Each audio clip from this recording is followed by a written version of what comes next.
About the pathogen spreading through Mother Base. You've seen everything we've got on the outbreak. What's your opinion? Textbook symptoms of vocal cord parasite infestation.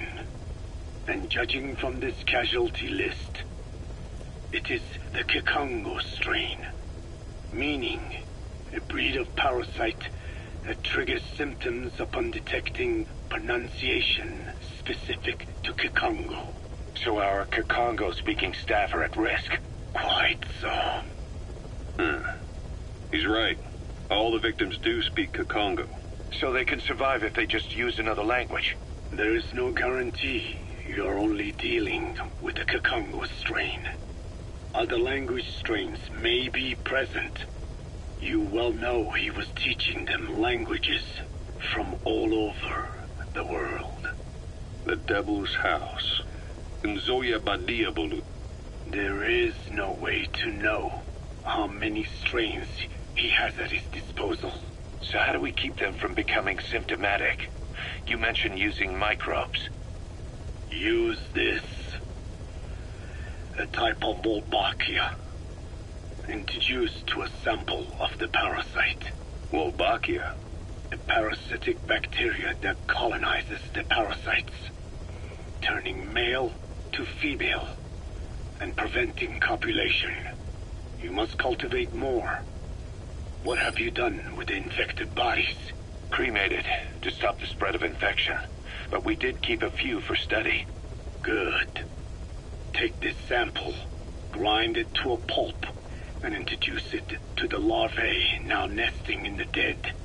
The Wolbachia will multiply rapidly within those larvae. They're soldiers, not some petri dish. Conventional cultivation methods will take too long. Extract the Wolbachia from those larvae and vaccinate your men. Kikongo speakers first. This is the fastest, surest way. No one is to speak a word of Kikongo until the Wolbachia are safely inside them. I will instruct your medical staff in detail on site. You have the appropriate facilities. Yes, but do not worry. I made a pact with your Bede Holone on the honor of the Dene. I speak no lies. Keep an eye on him. Will do. Follow me. I'll take you to the medical team. Now, we must wait for the Wolbachia to multiply in the larvae. How is the disease transmitted? If it's carried by insects or rodents, then... There is no intermediate host. So... The vocal cord parasites lay their eggs in the larynx of the host. Most hatch and migrate to the lungs, but some are transported to the mouth through ciliary movement, mixing in with saliva. Saliva. Droplet transmission. Sneezing, coughing. Any food or water containing infected saliva. It would spread fast. Indeed. And when the larvae migrate to the lungs, symptoms can resemble the early stages of a cold, making it easy to infect others. Meaning a simple conversation would be enough to pass it on. All right, so what happens after the larvae migrate to the lungs? It is as I said before. They mature by feeding on alveolar tissue. It is only then that noticeable symptoms appear in the host. And by that point, it's too late. He's infected everyone else. It's one hell of a weapon you've created.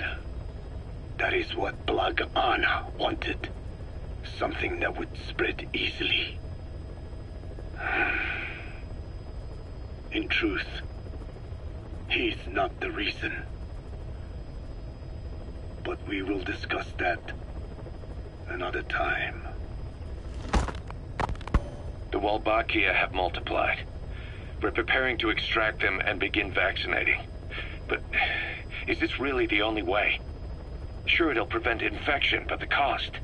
You would rather remove their vocal cords? No. Tactical communication's the linchpin of what we do. What if we were to ban the use of Kikongo?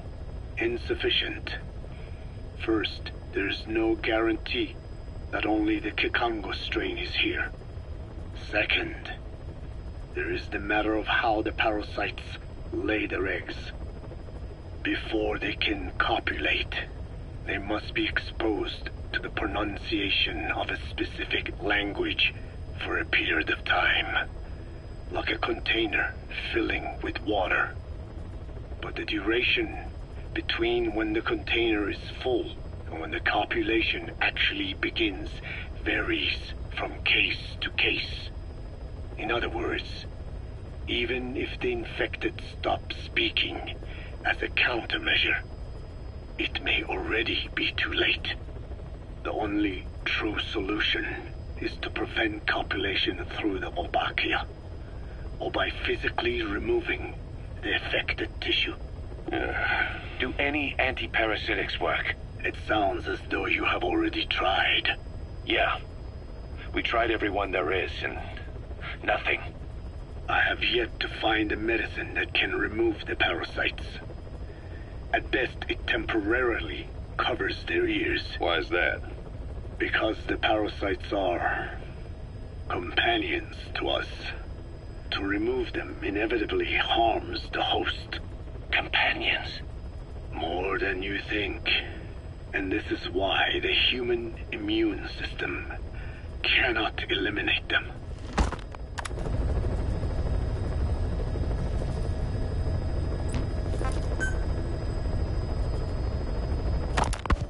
We've inoculated the staff with Wolbachia to keep them from becoming symptomatic. That should also contain the infection. How did this happen in the first place? It has to have been a Cypher spy within our ranks.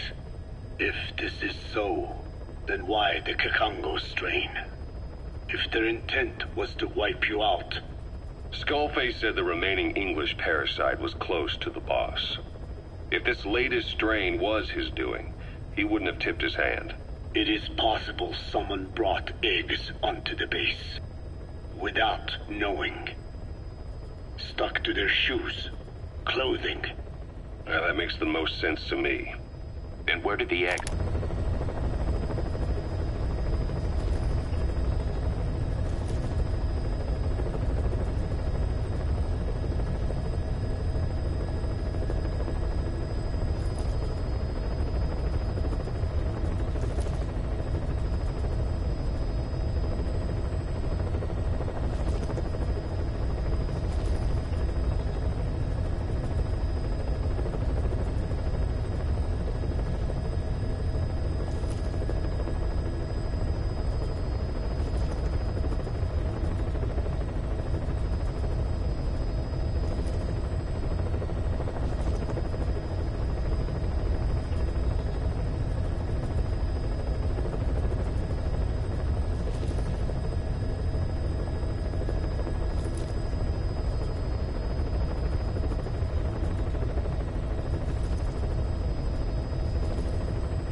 You mentioned that your boss visited Nzoya Badiopulu.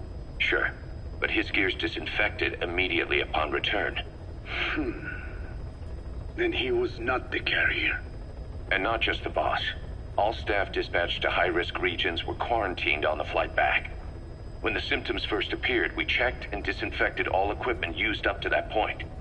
Any and all prisoners, soldiers, materials, and animals extracted during missions were also quarantined.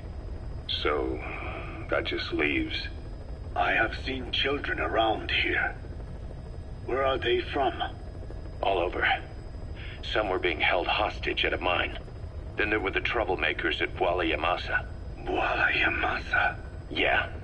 Their clothes, their things. Did you burn them? They're just kids. We couldn't. And besides, not one of them's shown symptoms. The parasites don't infect prepubescent hosts. Their vocal cords are not fully developed. Well, if infection doesn't occur in children...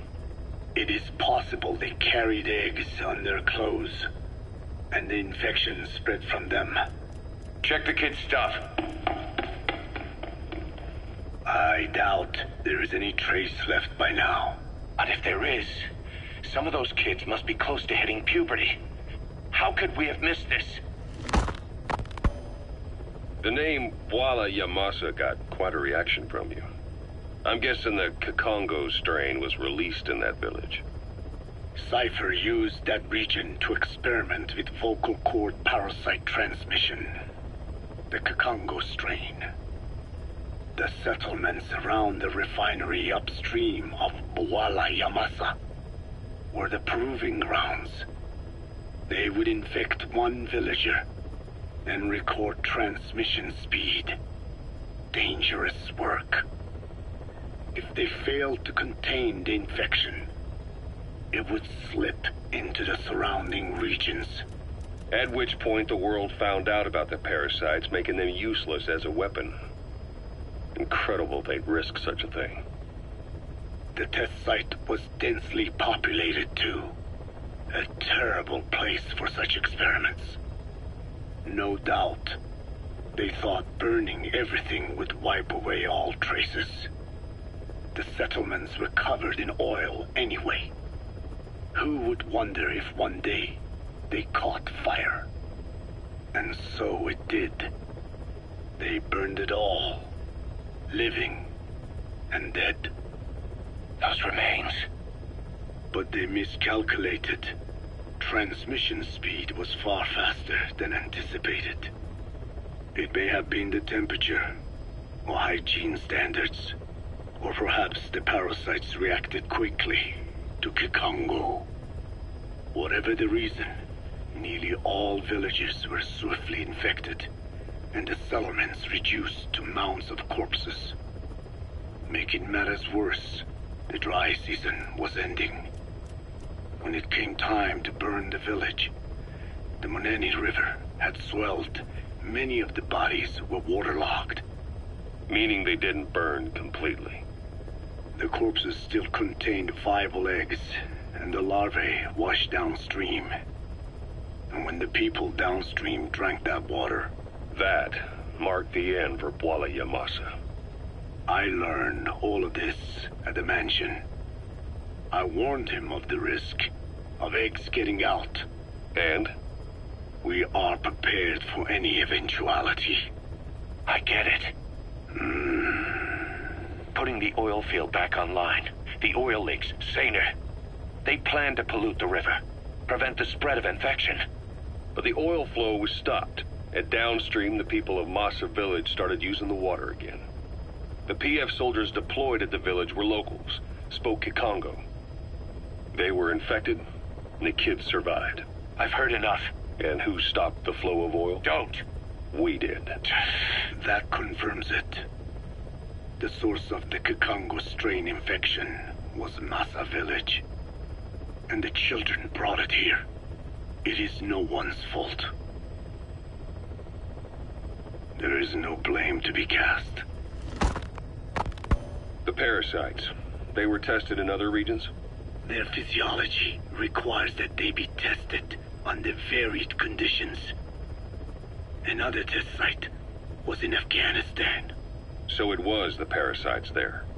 Both the Pashto and Tajik languages are spoken in the mountains of Afghanistan, and population density is low.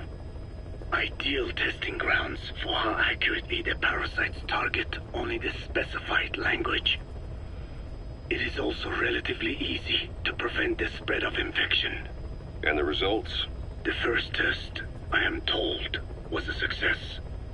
Once the Pashtun Mujahideen were infected with the Pashto strain, they were all but wiped out. The Hamid fighters at Smasei Fort. It was doubly successful. No Tajik Mujahideen or Soviet soldiers became symptomatic. So the parasites proved to be effective. What about the second test? Also supposedly a success. A Pashtun village was the target. However, the original aim was to obtain samples of the infected. In this, they failed. And the village? The Soviets enacted a standard scorched earth operation.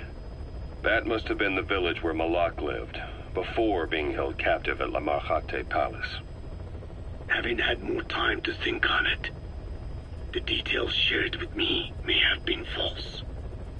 They are madmen who would do anything to cover up the truth. They certainly seem to like tossing their problems in the fire. As a boy, Skullface's life went up in flames. Perhaps that is what fuels his fixation with fire. Your Wolbachia stopped the infection all right, but I still don't get it. How can a few bacteria change males to females? I know they're only bugs, but... It is not such a rare thing in the natural world. Many insects and nematodes are infected with Wolbachia. But why?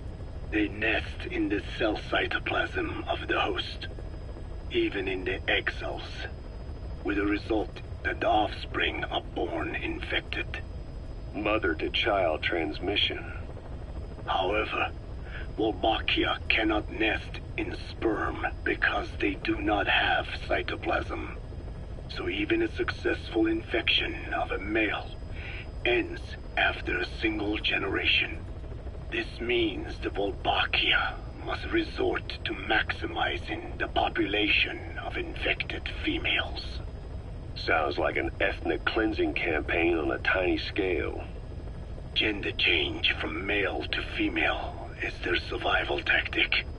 So more females means more Wolbachia carriers, so it can keep thriving in the following generations. But the parasites in a human host are supposed to be a mating pair.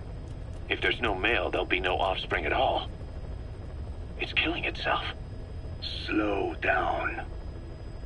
This tactic is intended for environments where a single male can copulate with multiple females.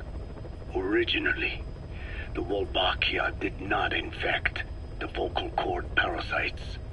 I created a mutated strain, modifying the Wolbachia so that it could infect monogamous pairs.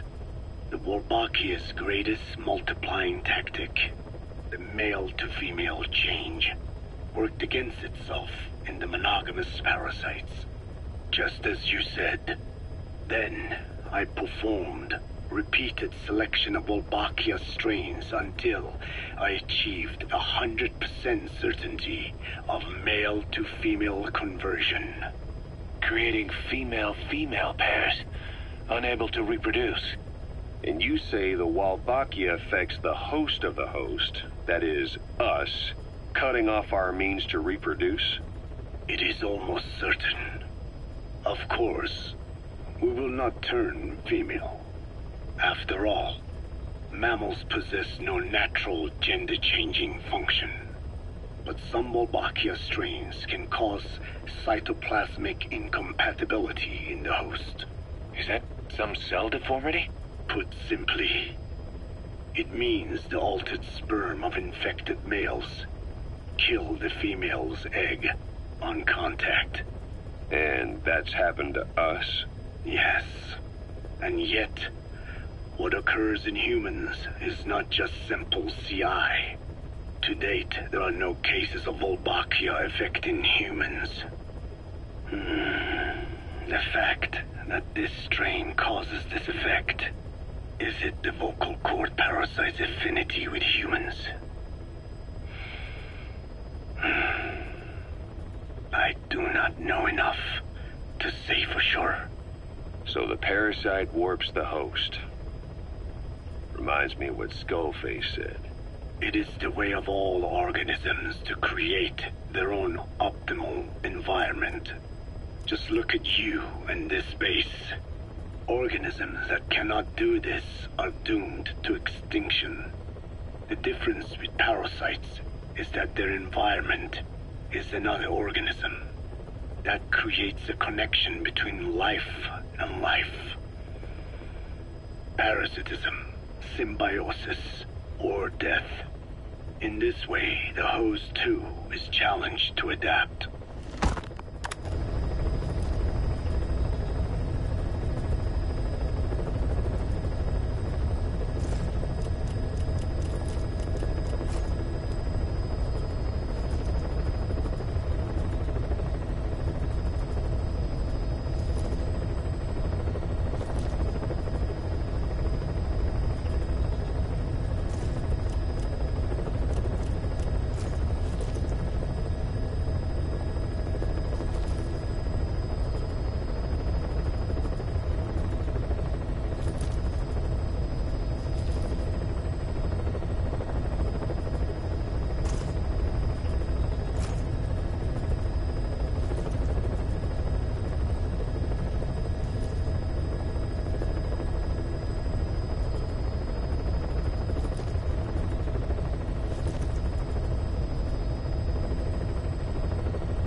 about this OKB-0 Emmerich was talking about.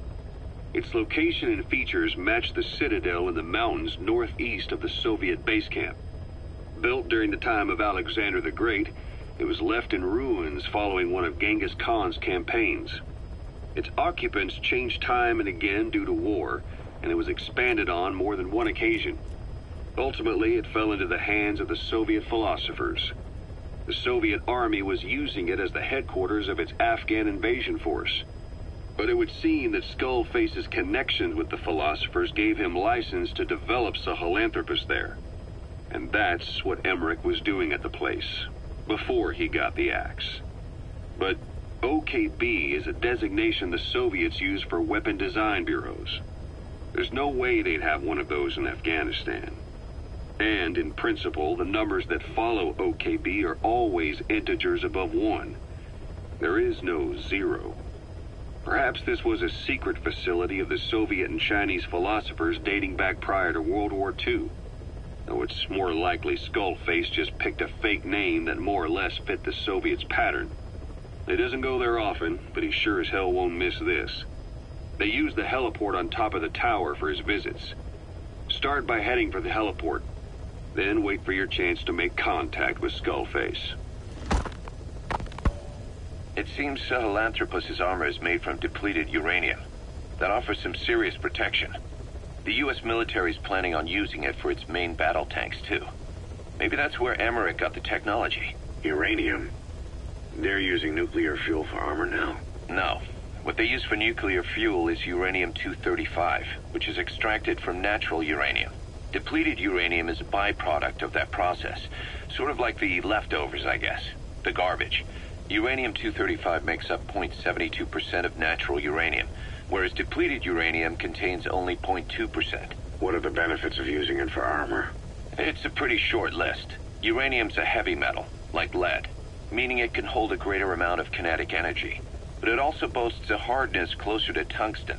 That makes it an ideal material to use for, say, armor-piercing ammunition penetrators. But it's not the best choice for armor. Its volume is less than that of ceramics, but for an equal weight, you could end up with less protection. So why use it then? According to Emmerich, it came down to him being unable to source ceramics technology from a manufacturer. Plus, given that it's an upright walking vehicle, he wanted to reduce the bulk of certain areas. Despite all that, depleted uranium still makes for some tough armor, and Emmerich says it's been proven in live fire tests. It stops most Soviet tank shells.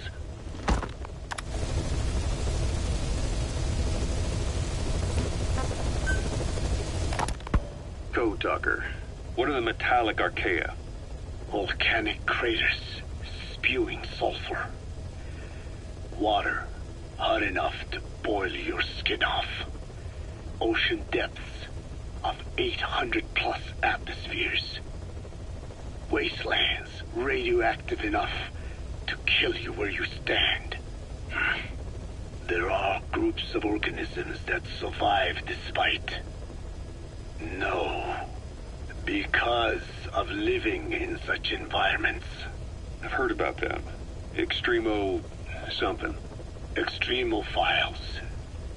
By selecting certain species, then subculturing and repeatedly modifying them, I created a metallic offspring of pure archaea. They subsist on metals rather than organic matter. And some of them even consume uranium? Yes. Uranium enrichment archaea metabolize only uranium-235. As a result, they produce weapons-grade enriched uranium. How is that possible? Consider how plants fractionate carbon isotopes when they conduct photosynthesis.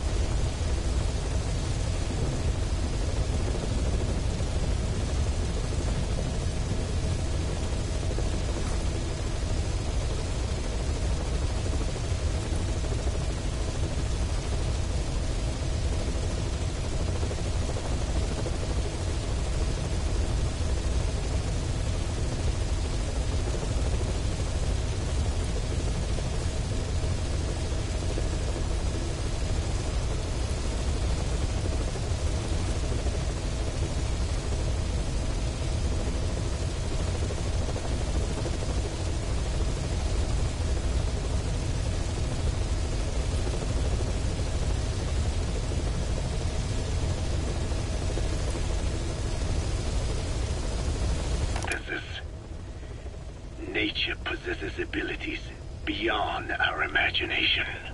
So it was Archaea that brought down your chopper? Corrosive Archaea, yes. They oxidize metals, feeding off the energy in the electrons they receive. What became of the wreckage? We had the R&D team retrieve samples for study in airtight plastic containers, of course. Prudent. We shall extract Archaea from it in good time. They should help you fight back against Black Anna. Any chance we could start now? It doesn't have to be a lot. I might just have another use for them. If it's only a small amount you need. That's fine. I'll get the R&D team to assist. Let's go. South Africa was previously suspected of developing nuclear weapons. It already had a conspicuous presence at the UN because of apartheid and its armed expansionism. But when neighboring Angola and Mozambique became socialist countries in '74, South Africa felt hounded into a corner. So it accelerated its nuclear program to protect itself. 3 years later, the Soviets discovered a test facility, and 2 years after that, an American satellite observed a flash in the southern Indian Ocean. It said this was South Africa conducting a nuclear test with the help of a certain ally. Skullface used the situation in South Africa to get this ally to lend a hand. They both wanted nukes, so it was a mutually beneficial relationship. On the surface, anyway. I figure South Africa started getting serious about nuclear weapons production in '75. In '74, the government was still able to get by with bluffing that it had a nuclear arsenal. But the year after, word spread that an independent armed group in the Caribbean was crushed by Cypher for possessing a WMD. That's right, boss. What happened to you and your men was the reason South Africa decided to push ahead with nuclear development. A force independent of any country getting its hands on a nuke. That was a threat to the existence of countries everywhere. It wasn't just South Africa. Your presence pushed a lot of countries to get nukes. The world was scared of you. You were a threat to more than just the Cold War. If nations are gears in a machine, you had the power to smash them loose and watch the whole world grind to a halt.